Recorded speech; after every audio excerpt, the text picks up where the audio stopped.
So, hi everyone. Alex here. This is actually our first slow tea session, and I'm very happy and excited to have my friend and also yoga guru, Eugene. I call him Guru Gene or Guru Eugene, here with us for tea today. And you know what? I've actually had a lot of friends and guests over for tea before, for slow tea before. But this is actually the first time we're catching this on video. And one of the reasons why is that we want to really share the experience with a lot more people, and for people to also experience what it is to have tea, engage in slow tea with good friends, engage in dialogue and conversation. Okay.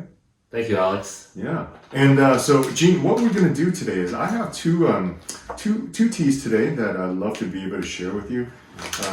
They're both from Taiwan. The first tea we're going to have, it's probably more on the more fragrant side. It's less roasted, but it's from from high mountain. Taiwan's high mountains is from Sanlingxi.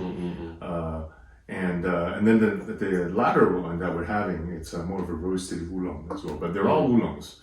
And I probably won't talk too much about why it's oolong today. But then if Gene's interested later, I can share more. But I think I've shared with Gene previously why I have such an inclination for oolong. Okay.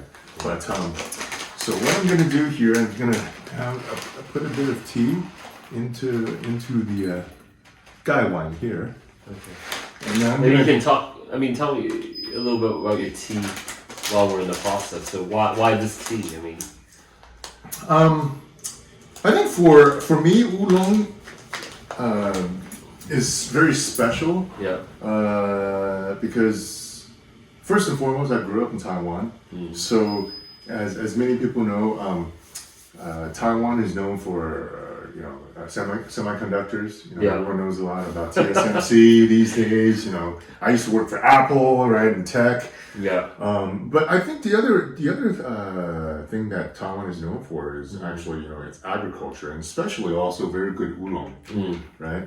So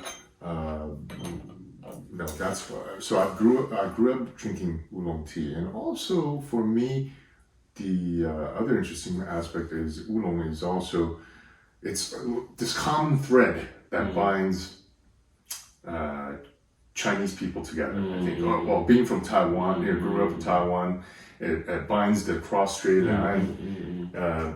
Although these days there's different, political beliefs and systems, but there's one commonplace thing is oolong, right? And there's oolong in China as well. And so if you look at it from a similar to wine terroir perspective, oolong has four main terroirs. So there's oolong from Taiwan, there's oolong from Wuyisan, there's oolong from Anxi, Tieguanyin, right? Many people here in Hong Kong love Tieguanyin. And there's also oolong from Guangdong province as well. Yeah. Okay.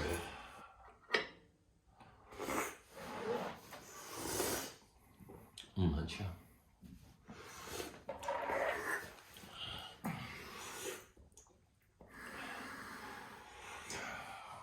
I'd like to smell the bottom over here. I'd like to give you some more of that. Here's some more.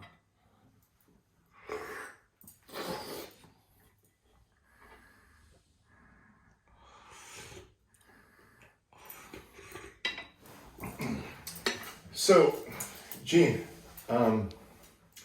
as you're my teacher and guru in yoga, I'm thinking maybe you could share with us, how your yoga journey had begun in the first place. How many years ago it was, when you started embarking on this journey that you had.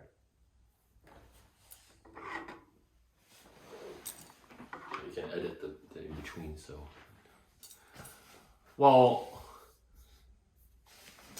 I mean, I started yoga almost, I want to say in almost 15 years ago, but I wasn't serious about yoga. I was just going in because everyone was doing it, and people told me the benefits of it, and so I went. I think like most guys, I went with my girlfriend then, um, who said, "Hey, let's go try yoga," and I did. And I think it didn't really stick with me until I found a teacher, and I met a teacher at that time, and she was an Australian lady, and she was very, very nice, and I thought she was just like, I felt like I had a connection with her, and she really kind of opened me up to this idea. But even then, I was maybe just going once or twice a week. I would never go by myself. I would always go with my then girlfriend. But I think one of the more profound effects in me was when I found meditation. I remember just meditating for the first time in my life, because my friend had asked me to. He said meditation was this really hip thing. And I said, well, I have nothing against it. Why not try it? And I always remember it was a regular Saturday night. We were going out to dinner in Lan Kwai Fong. So we all got ready. And he's like, let's sit down and meditate. So I said, how long is this going to take? And he's like, 15, 20 minutes. And even then I thought, well, that's a really long time. But I said, okay, whatever, let's just give it a try. And I sat there and I meditated. And for the first time in my life, I really experienced such a profound effect on me when my mind had calmed down. Because I didn't grow up that way. I grew up in a society which thinking constantly was the life, the way of life. Like, especially when I was in high school and then college, and college was about stress. And when I was in finance, I was in sales trading, and my boss always told me, even when you're in the toilet, you gotta think about the business. So I took it upon myself that in the many years I was in banking, that every second I was thinking about the business. When I woke up, I would wake up in the middle of the night to think about the business. When I was in the toilet, I was thinking about the business. And I just thought and used my brain all the time, because I thought in order to be successful, that was what you had to do. So what were you thinking of when you were meditating at the time? Were you just trying to not think about anything? Or Yes. It was difficult, because I remember the guided meditation was, the guided meditation was that they said, well, if you're thinking of something, don't try to push away the thought. Just let it come and go, right? Okay. And I always remember this because it was so profound that when I was meditating, my mind would drift away, and I would try to control really hard to bring it back to a state where I'm not thinking about anything. And we all know it's pretty difficult. Try stopping all the activities in the brain. And I just remember going in and out of it. But even then, even though I had a lot of thoughts in my mind, for the first time I had meditated, it had such a profound effect on me that when I went to dinner, I remember meeting some friends at dinner, and I said, we just meditated, and I don't know what it is, but I feel so calm. I feel like this chaos around me is just moving around me in slow motion, and I was in the middle of everything, observing everything. And who was the special friend that It was my brother. Oh, it's your brother? Yeah, my brother. Alex? Yeah. Oh. My brother, my brother's like 11 years younger than I am. So he's kind of, he's like at his age range, right? Which is more, I suppose is like millennial maybe. It was an in thing to do at that time. He had just came out from New York. Yoga, actually, he was into yoga and meditation before I was. So he had brought me into, different ideas of classes. But when I had found it, I really found a profound effect. But even then, mind you, it didn't stick. Right? I tried it, had a profound effect, never went back to it until I would say at least 5 to 6 years later. So my journey in the making, although it was 15 years, right? There were many times that I just dropped off. But it was not until in 2012, 2013, then I really got into it because 2012, 2013. So hold that thought. I want to brew you another cup of tea before we dive into a bit more. Eugene, we're gonna have another cup of tea here. So if you could, just share with us 2013. That was a very significant year for you, right? Yeah. 2013 was the start of it. I would say.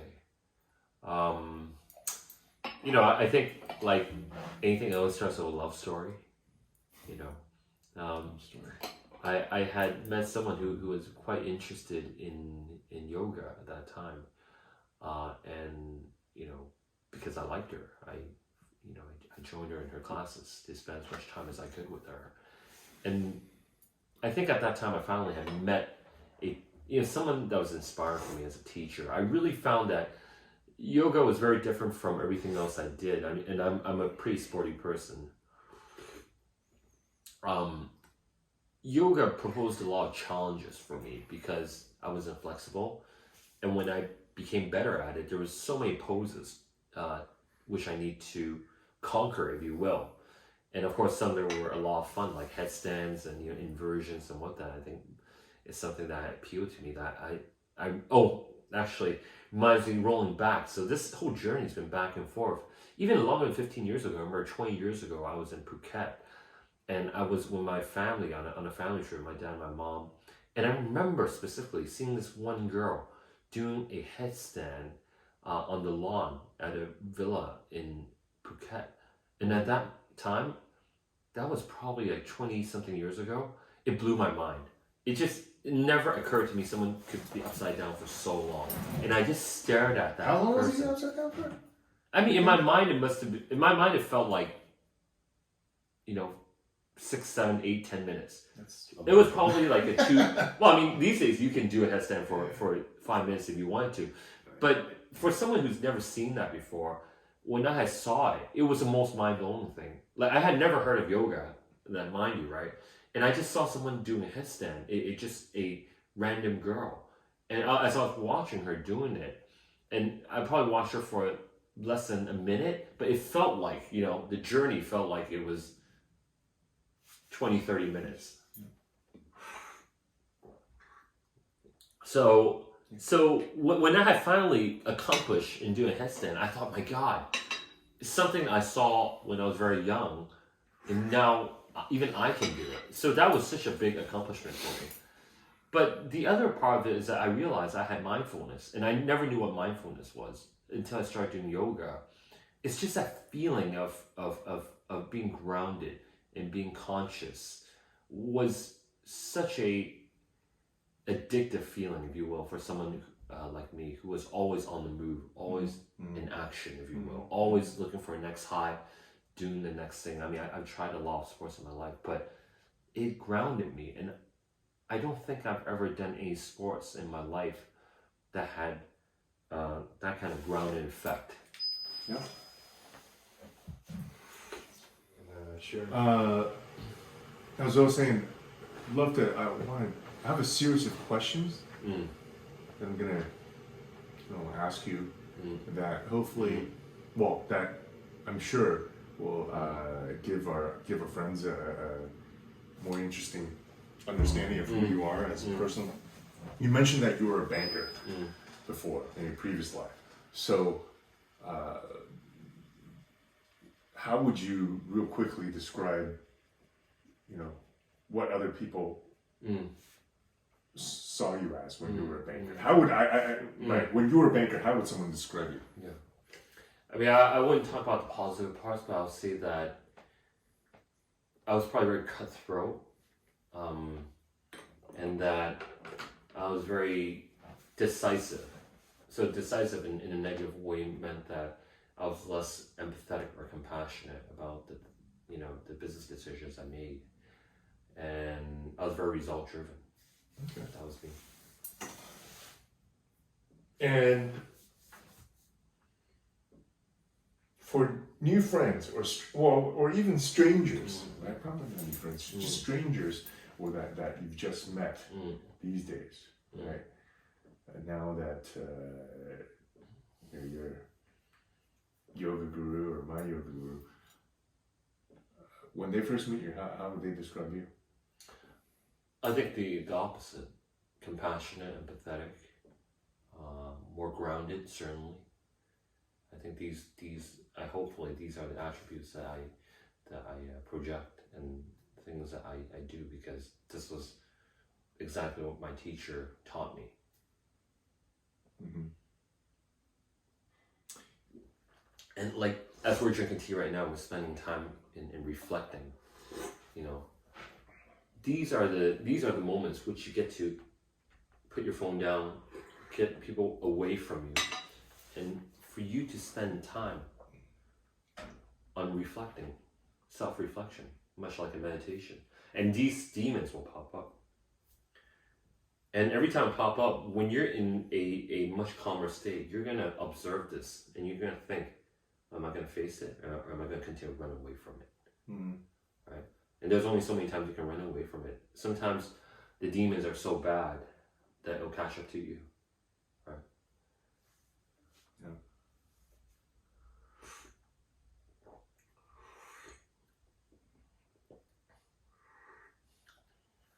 So I didn't get a chance to go surf with you this past week, but you guys caught some nice surfs. Yes, very nice. Very nice. What's, you know, surfing is also meditative. Yes. What's the difference in surfing versus yoga for you? Because you love both. Right? Yeah. Surfing is okay. It's like Coke and Jolt. You know Jolt Coke? Yeah, Jolt. For those of you who don't know Jolt, Jolt's like that's a long time. It's like the Coke. It's like the cocaine version of Coca-Cola. Okay. It's 3 times the amount of caffeine, so you drink it and you get there faster, right?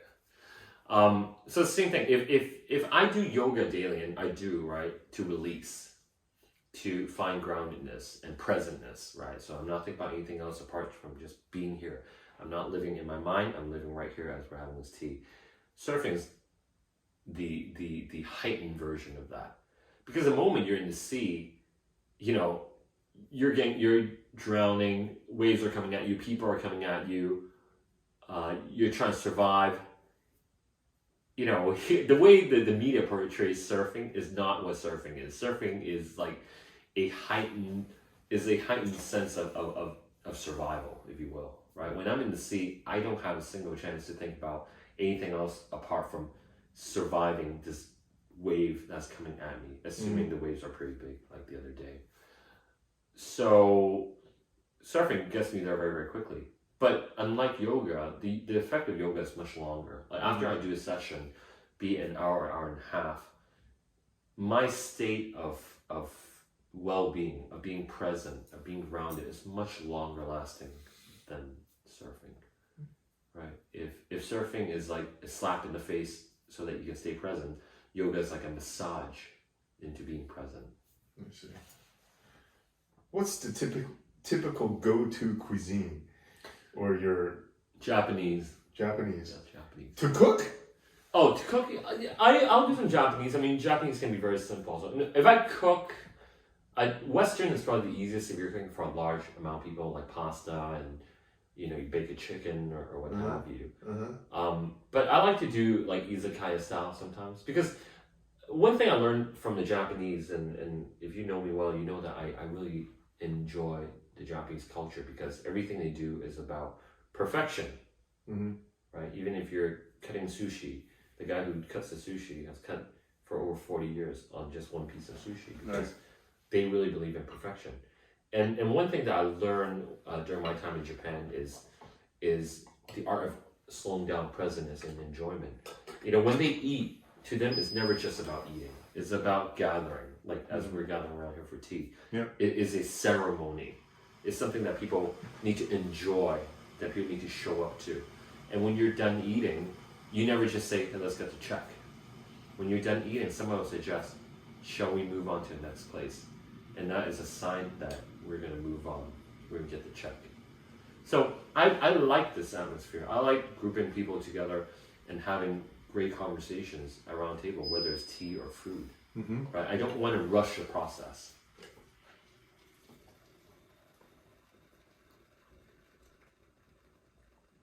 Any favorite 3 favorite books that you have? I'll tell you. That you the- still keep yeah. on your... Yeah, I'll tell you the funny thing is that I bought The Art of Happiness and The Art of War when I was very young. I don't know why. Just I bought The Art of War first, and then I bought The Art of Happiness, and I wasn't even I wasn't all that spiritual, and I was The Art of War and The Art of Happiness. Yeah, I read The Art of War first. I was very, very interested, and then after that I bought The Art of Happiness. But I'll tell you, The Art of Happiness is a much more difficult read, and I'm sure if I pick it up now again, it'll be a different read at every different moment in time. But I don't know why. I mean, it's such a young age. I don't know why I picked up the book, The Art of Happiness. I still don't really know why, but it just somehow it attracted me, and I wanted to buy that book. That's by Dalai Lama, right? Yeah. Okay, yeah. And well, one of my, I mean, there are many books that I've read that I really like. I like,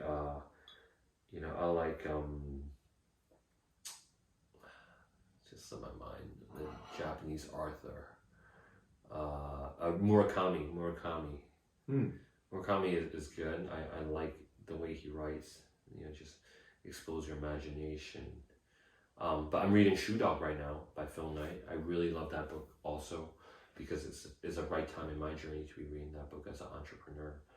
And it's just, I love reading about people's journey. I love biographies. I love journeys. Because you find so much similarity, right? The truth is, as we're sitting here together, our journeys aren't that different. Like, we've both been through different parts of our lives, moving from corporate world to an entrepreneur, ups and downs. Our journeys are not all that different. And you might sit here and you might be the most successful person. You might be the most successful person I've ever met. But the journey's not all that different. You still go through the pain, the ups and downs. You still, have insomnia at night because you're trying to make this business work, or the problems that you face. You still have to go out into the ocean and surf or do yoga and meditate to ground yourself, right? So whether you're a hugely successful business person, or even I'm sure Elon Musk has sent people to space, our lives aren't all that different. The things that we experience. But I like to understand people's perspectives, I think. Travel. I know you like to travel. What's a place that you've never been to that when travel opens up is the first? I'm thinking about Peru. Peru. Yeah. I like to go Colombia, Peru, and Costa Rica. But among those three, which one's the top? That's a good question. I mean, Costa Rica. I'm going. You can surf in Costa Rica. Yeah, I know. You can surf in Colombia also. I mean, I want to go Colombia because one of my teachers are there.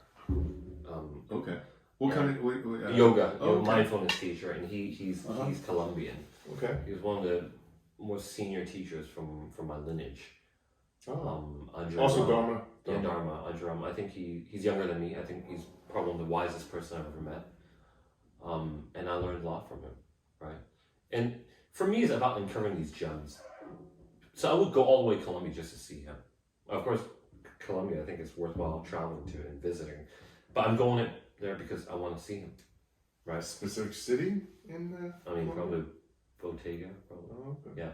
Okay.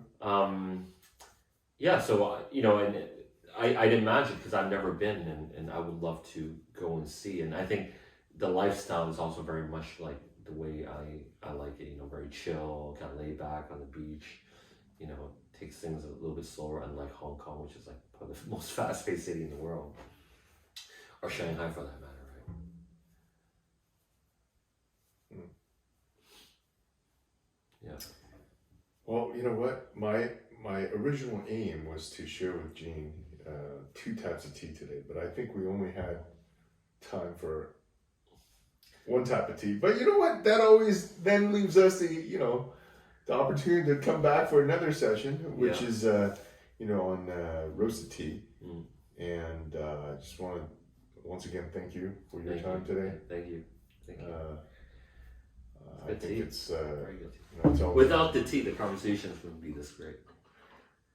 That's well, we do surf together. We can do yoga together, but I think the tea is a great medium for dialogue, right? For us, and so I think in the spirit of Yeah. right Yeah. Yeah. slow tea, I think the slow tea. Why I say this is about slow tea is because we want to slow things down. You Yeah. know. Give ourselves time to just have that conversation and connect. Yeah. Yeah. Whether it's just between two people or actually within a group. Yeah. So Yeah. Yeah. Yeah. Thank you. thank you.